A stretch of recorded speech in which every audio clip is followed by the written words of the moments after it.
The Capture is a conspiracy thriller. It deals with disinformation and whether you can still believe what you see. Capture is not capturing people, it's capturing images. And the show deals with manipulation of those images. I know a lot more now about deep faking and all of that.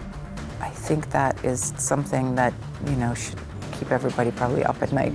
We are going to have to question the validity of everything we see pretty soon.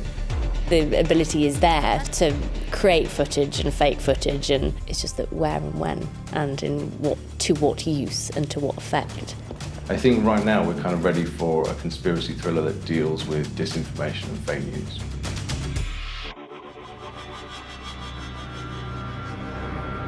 Part of what drove me to write The Capture was to try and find a way to make CCTV scary again. What happens if you take that idea further and the fear is not to be monitored, but what happens if somebody gets hold of that footage and does something to it? You executed a prisoner in cold blood and didn't want it caught on camera. No. Well, then please explain. Video evidence is one of the most reliable ways to convict somebody in the courts.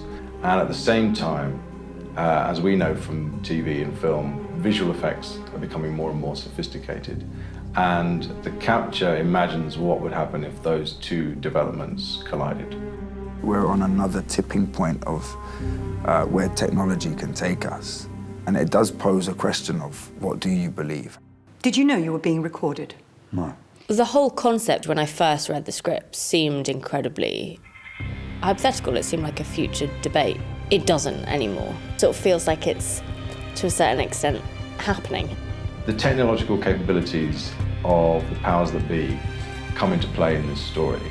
And to help us with that, we teamed up with Framestore. So we sat down with Framestore and said, if this story were to take place, how could it have happened technically? And with their advice, we managed to put together the whole backstory of the series. Well, he took a lot away about facial tracking and facial recognition. There's a couple of scenes in there that you can see that. Also, we talked a lot about photogrammetry. Theoretically, you could pull images of yourself or I's face from, say, your Facebook or your social media accounts that, in theory, could then be tracked onto a subject's face. Technology itself doesn't have an agenda. It's the hands that the technology is in. It's terrifying to know that that's out there and that it can be used against you at any given moment. People who are interested in manipulating this information are way more ruthless than we are. If they really want to get you, they'll get you. Is anyone going to tell me what the problem is? You want to have faith, don't you? You want to trust that people have moral obligations to the truth. You know you're under suspicion for assault and kidnapping. What happens when you can no longer believe what you see? I think whatever you think you know, you're going to know a whole lot more when you get finished watching this show.